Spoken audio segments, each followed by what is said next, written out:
నమస్కారం welcome to reflection news content నచ్చితే like share subscribe చేయండి ఇంకా బాగా నచ్చితే పే చేసుకుని మాత్రం అస్సలు మర్చిపోవద్దు మీరు పంపే రూపాయి అయినా కూడా నాకు అది చాలా చాలా చాలా ఇంపార్టెంట్ అండ్ చాలా పెద్దది వినాయక మండపాలపై రాళ్ళు విసరడం దేవాలయాల గోడలపై పిచ్చి రాతలు రాయడం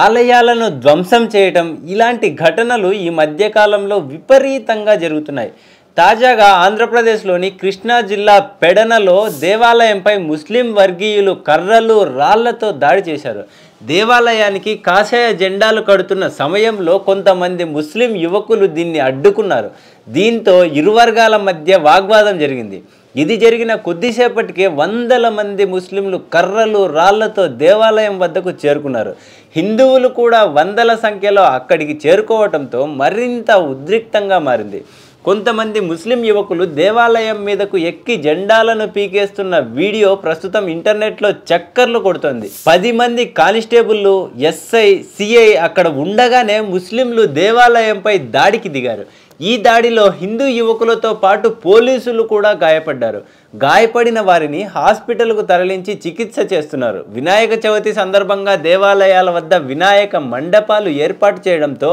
ఆ చుట్టుపక్కల కాస్త హడావిడి ఉంటోంది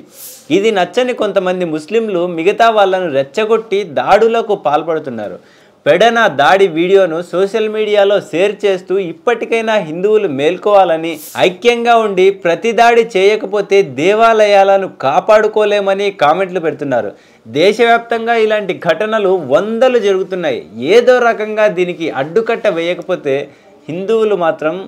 అసలు చెప్తున్నా హిందువులు ఇలాంటి దాడులకు బలి కావాల్సిందే జై హింద్ జై భారత్